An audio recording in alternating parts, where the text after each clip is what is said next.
Plantio do trigo está perto do fim e produto tem alta de até 8% no acumulado do mês. Brasil segue com carência de silos e armazéns. E veja como se comportou o dólar no primeiro dia da semana. O Mercado do Campo desta segunda-feira, 24 de julho, está no ar.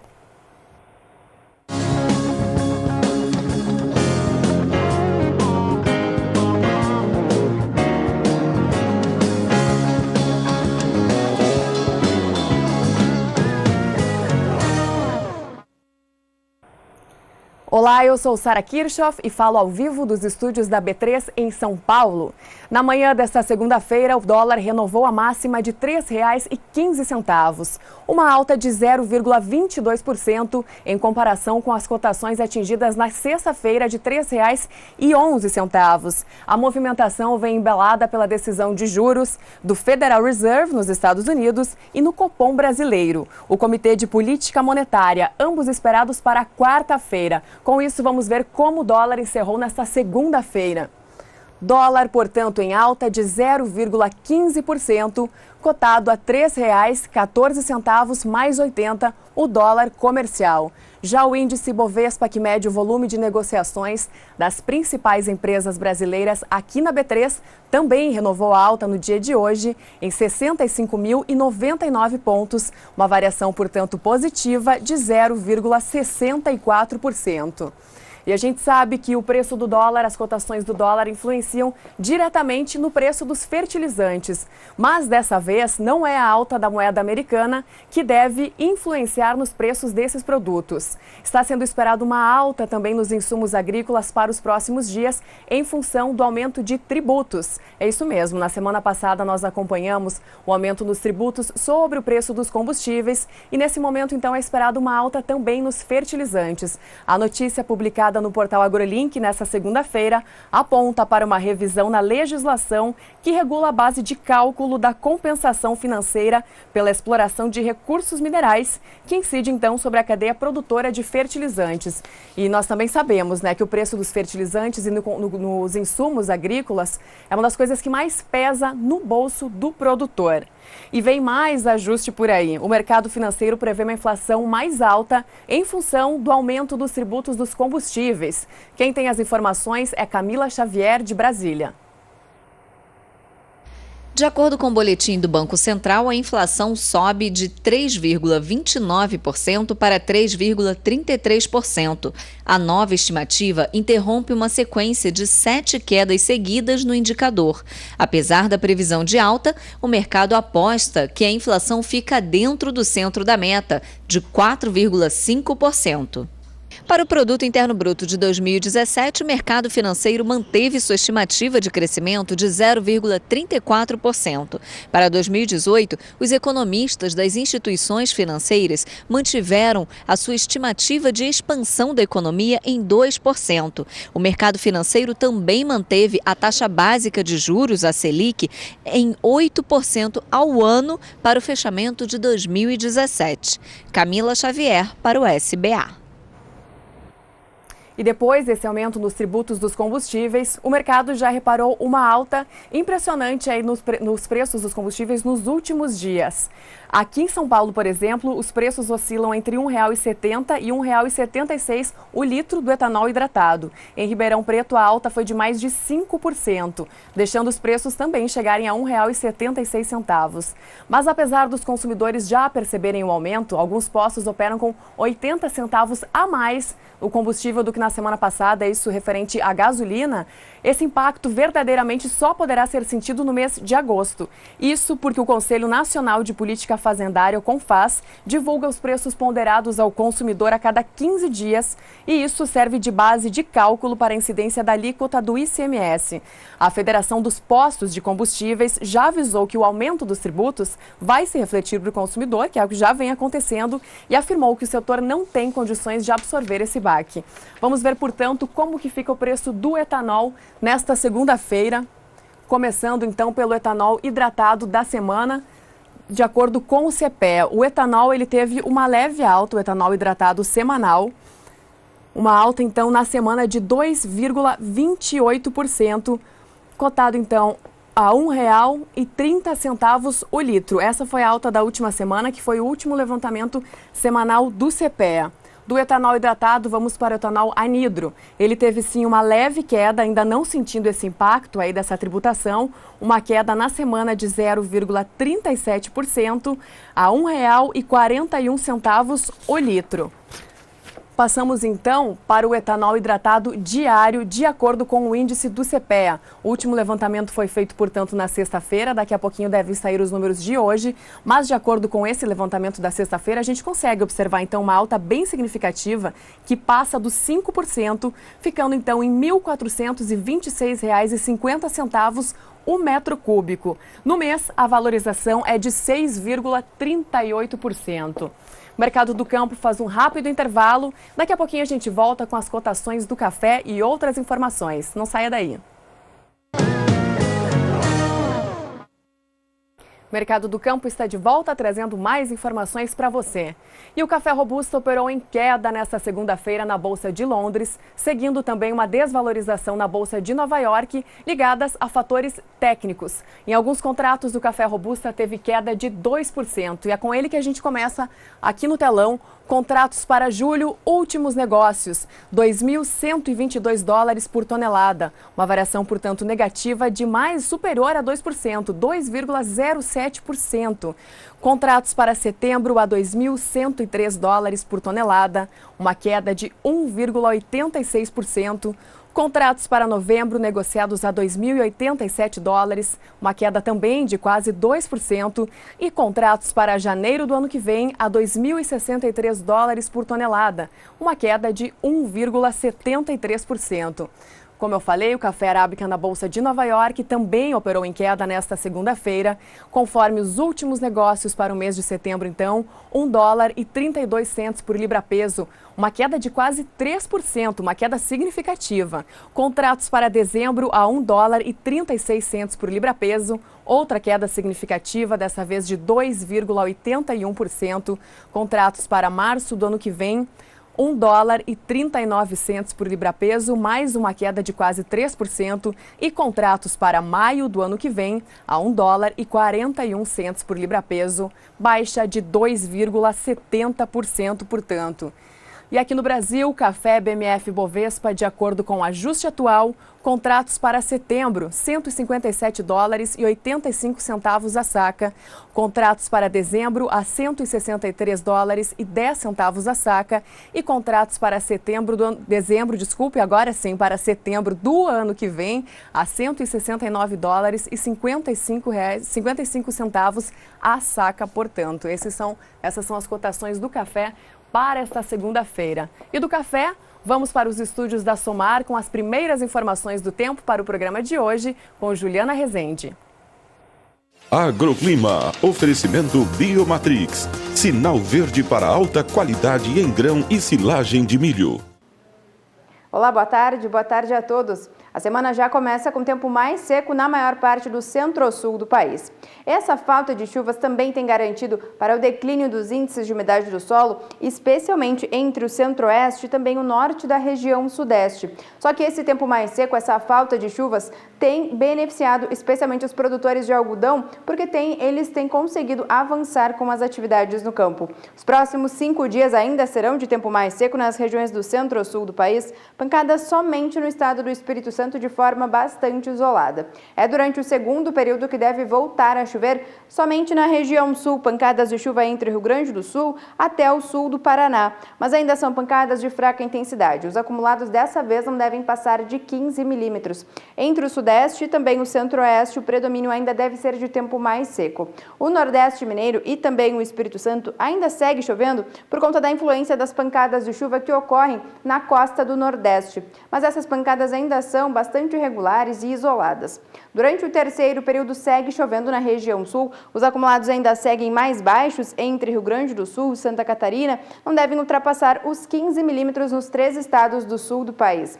Agora volta a chover especialmente nas áreas costeiras do sudeste, mas ainda são pancadas de chuva de fraca intensidade com acumulados que não passam dos 5 milímetros. Essas áreas de instabilidade acabam alcançando principalmente o sul do Mato Grosso do Sul. Agora no interior do sudeste e também na maior parte do centro-oeste, A expectativa ainda é de tempo mais seco até o dia 8 de agosto. Então, essas pancadas de chuva não sendo muito abrangentes, especialmente no centro-oeste, não atrapalham o andamento da colheita das lavouras de algodão durante as próximas semanas. Volto com você no estúdio. Obrigada, Juliana. E as exportações do agronegócio respondem a 94% da receita gerada pelas exportações no estado de Mato Grosso do Sul. O dado corresponde ao primeiro semestre do ano e foi divulgado durante o Interagro. Mais informações na reportagem de Miriam Valadares. O seminário da Rede Agropecuária de Comércio Exterior, promovido pela CNA e Apex Brasil, Agência Brasileira de Exportações e Investimentos, acontece em Campo Grande, com o intuito de fomentar a venda externa de produtos não abrangentes de outros setores da cadeia produtiva. O objetivo maior realmente é desmistificar a dificuldade da exportação e fomentar essa cultura exportadora, principalmente nas atividades que têm potencial e que ainda não exportam aqui no estado. Nós identificamos 3 cadeias produtivas que têm esse potencial e que ainda não têm consolidado a exportação aqui no estado. Nós vamos trabalhar a piscicultura, que tem um grande potencial, até um grande investimento está vindo para o nosso estado. Trabalharemos também a cadeia da apicultura, que nós temos assim, um potencial muito grande no mel, já temos uma produção com volume e qualidade e precisamos agora organizar em registros para que eles tenham condições de exportar essa matéria-prima. E outra cadeia produtiva também que tem um grande potencial, que é a ovinocultura, aonde o objetivo desses produtores que já são associados, eles querem encontrar mercado para o ovino adulto.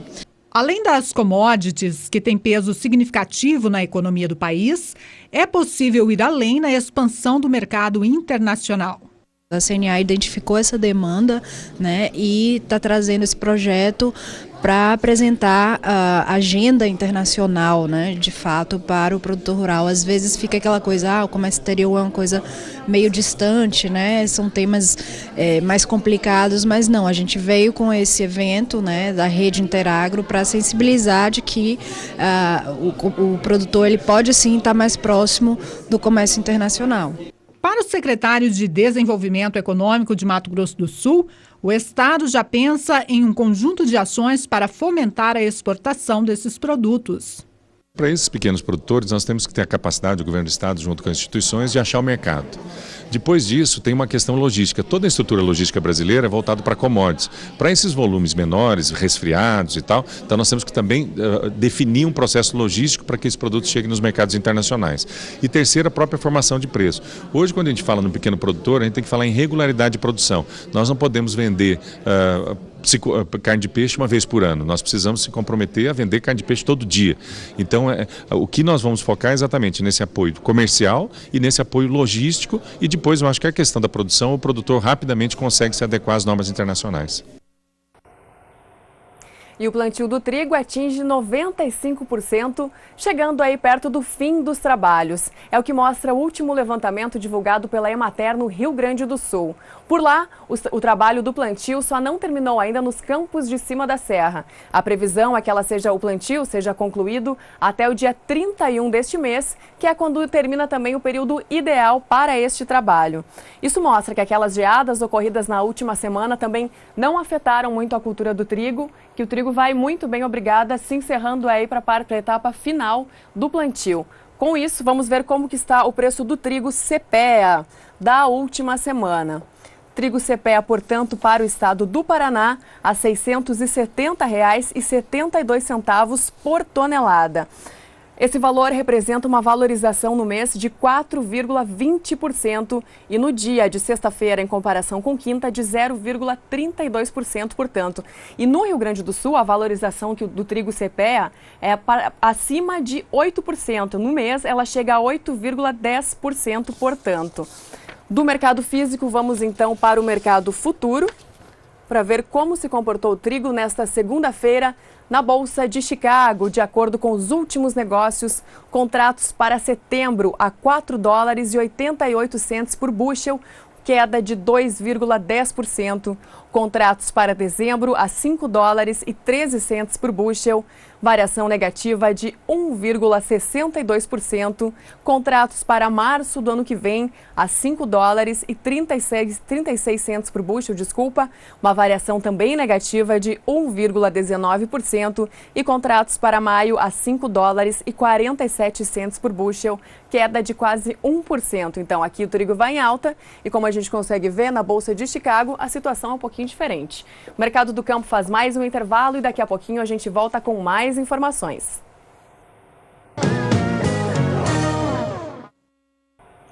O mercado do campo está de volta, trazendo mais informações do tempo para todo o Brasil para esta semana. Com ela, Juliana Rezende.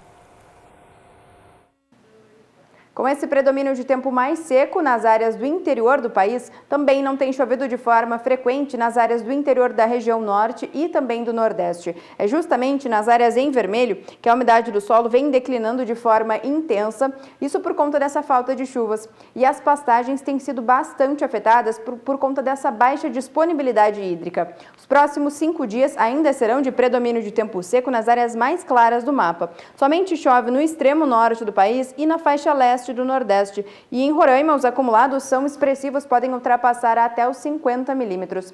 Durante o segundo período, esse predomínio de tempo seco também deve persistir. As pancadas ainda ocorrem tanto no extremo norte como também no leste nordestino. Dessa vez, as pancadas ainda seguem mais fracas na costa do Nordeste e em Roraima agora os acumulados ficam mais baixos, não devem ultrapassar os 30 milímetros.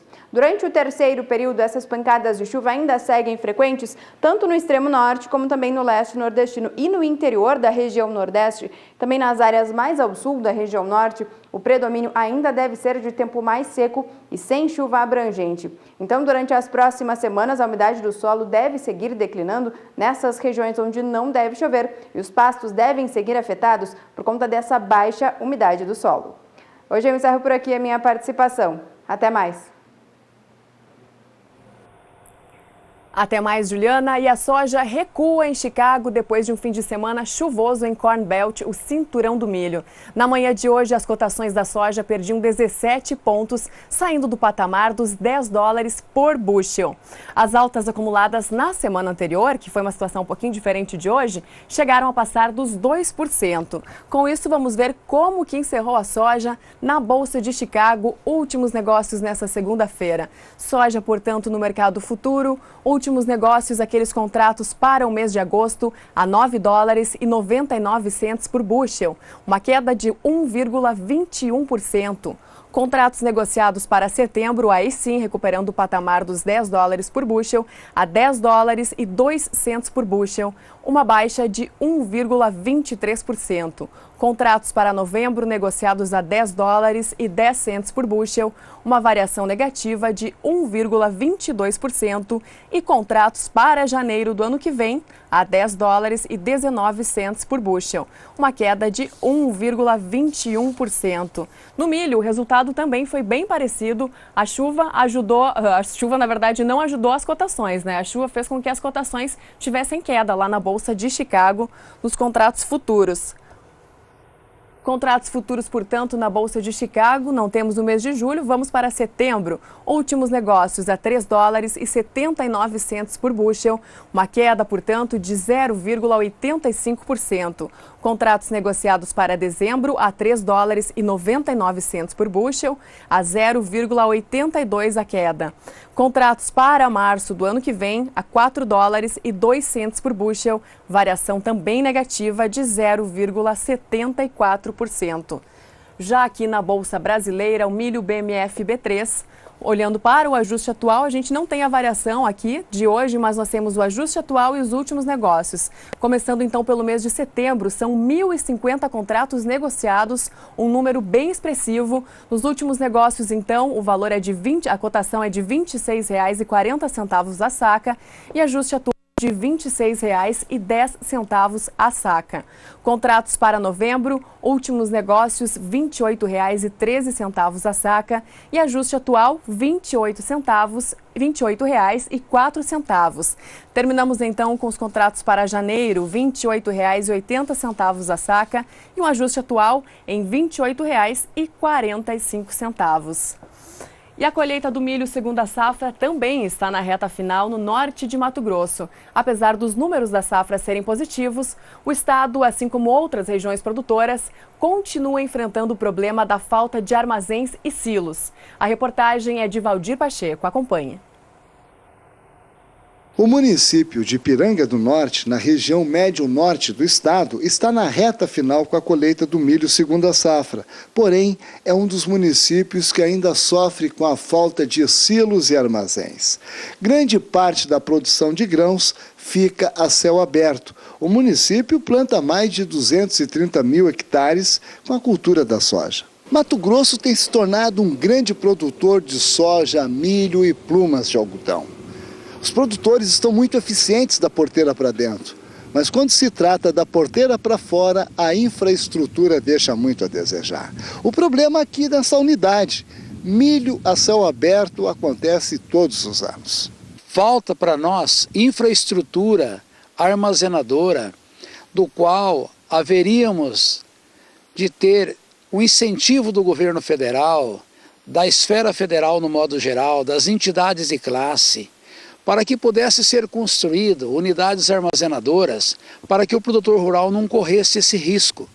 Porque hoje é um período seco, mas poderá, de repente, uma chuva inesperada atingir esse produto e ficar numa situação bastante complicada para as fazendas, para o produtor rural, para quem está armazenando a céu aberto. A grande burocracia que tem no nosso estado e a nível de Brasil é que, às vezes, o acesso ao crédito é tão difícil que o produtor acaba desistindo. É claro que quem vai financiar estruturas armazenadoras, condições de melhor trabalho na agricultura, de cultivo, de armazenamento, de colheitas, tudo precisa de uma garantia, uma estrutura. Uma garantia que o produtor possa cumprir os seus compromissos financeiros. Mas, na verdade, às vezes a burocracia é muito maior.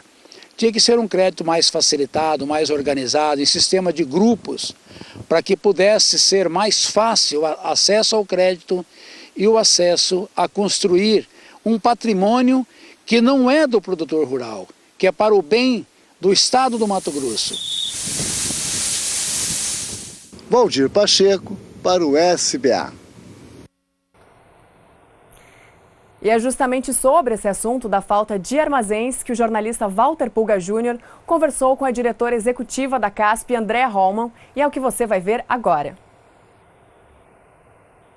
Andréa, obrigado por ter vindo, participar do nosso programa. Vamos falar de armazenagem e é destaque hoje, as empresas que atuam na área destacam isso, um déficit na armazenagem de grãos no Brasil. Esse déficit é muito grande mesmo? É, muito grande, Pulga. A gente está chegando à casa dos 80 milhões de déficit de toneladas. Hoje a capacidade de armazenagem, considerando tudo que existe de armazenagem, mesmo os inadequados e os adequados, a gente tem 158 milhões de toneladas. E aí a safra só aumentando, cada vez esse gap aumenta, né, de déficit na armazenagem. Em outros países, o produtor procura armazenar na propriedade. Nós sabemos disso, notadamente em Argentina, Estados Unidos. Aliás, antes dessa entrevista, você ressaltava isso, comentando sobre a situação. No Brasil, a cultura do produtor é bem diferente, ele tem um comportamento diferente dos outros produtores. É preciso mudar essa cultura? É preciso mudar, é uma coisa que a gente está buscando como um objetivo agora no setor, que é conscientizar o produtor rural a colocar uma unidade na fazenda. Hoje, produtores com 1.000 hectares, 700 hectares, já se fizerem a conta, eles já vão ver que uma unidade ela se paga muito rápido. Em 4, 5 anos, no máximo, ele já tem o retorno dessa unidade. Por quê? Ele vende o produto na hora certa, ou seja, na entre-safra, ele consegue guardar. Ele tem ganhos com a impureza que sai do grão, quirerinhas, ele consegue ou mesmo tratar os animais que ele tenha na fazenda ou vender para outros terceiros. Deixa de levar água, porque quando você carrega um caminhão na fazenda para a unidade para secar, você está carregando água dentro desse caminhão, né? Então, os fretes, a gente sabe da logística do nosso país, que é complicada na época da safra, só tem vantagens armazenar na fazenda. E por que o produtor não tem tantos armazéns? É caro manter o armazém na fazenda? Não é caro, mas por outro lado a gente poderia até colocar uns projetos mais baratos. Hoje a infraestrutura de um projeto padrão aqui no Brasil, ela exige que tenhamos uma construção civil grande. A gente poderia mudar um pouco essa cultura e fazer coisas mais simples e aí mais baratas. Mas isso não ocorre? Não ocorre em função da nossa cultura. Nós queremos já um padrão mais sofisticado que comparado com o mesmo tamanho na Argentina e mesmo nos Estados Unidos. Ou seja, eles avançam com equipamentos mais simples e mais baratos e nós, vamos dizer, sonhamos com estruturas mais sofisticadas, mais caras. Exatamente. A gente poderia baratear bem mais se a gente fosse um pouquinho mais simples, né? E aí o pequeno produtor chegaria... Não pequeno, mas médio produtor teria um retorno muito maior da sua safra. Nós temos um programa de armazenagem no país, alardeado há alguns anos, de recursos a juros mais baixos para a compra de equipamentos como o que a sua empresa produz, armazéns destinados a manter na fazenda os grãos em conservação. Eu pergunto, esse financiamento, essas linhas de crédito, elas atendem o que o produtor precisa e o que a indústria pensa vender? Então, a gente em 2016 passou um ano complicado, o início desse ano, porque o financiamento, o PCA, que é a linha de incentivo à armazenagem, ele existia. Porém, os repassadores não estavam muito interessados e existia também uma grande restrição no próprio produtor, por vezes, né? De não ter não ter todas as garantias. Os bancos que repassam o financiamento não tiveram interesse em trabalhar esses recursos. Só para você ter uma ideia, e todo mundo ter uma ideia, em 2015 a gente tinha 80% da nossa renda vinda de financiamentos, né? Os nossos negócios. Na CASP, por exemplo. Na CASP. Ano passado, começo desse ano, isso reverteu 20% dos financiamentos e 80% com recurso próprio. Então aí a gente viu nitidamente o quanto o aporte do banco faz diferença, né, no nosso segmento de armazenagem. Essa linha de financiamento, na verdade, não atende, mesmo em volume grande, não atende o produtor. Tampouco a indústria que deseja vender mais equipamentos. Exatamente. Você depende da venda para sustentar o trabalho de toda a sua indústria lá. A perspectiva daqui para frente é de melhorar? Há mudanças nessa área de armazenagem que permitam um avanço ou vamos continuar com esse déficit por mais algumas décadas? Eu acho que, assim, com esse novo financiamento, com essa taxa menor, que a gente saiu de 8,5% e agora está em 6,5% ao ano, eu acredito que a gente vai ter um avanço e a demanda vai crescer agora nos próximos meses. Por outro lado, ainda existe a necessidade do produtor rural se conscientizar de que ele precisa armazenar na fazenda. Não comprar uma fazenda nova, mas sim criar uma infraestrutura na própria fazenda para poder atender à produção dele de grãos.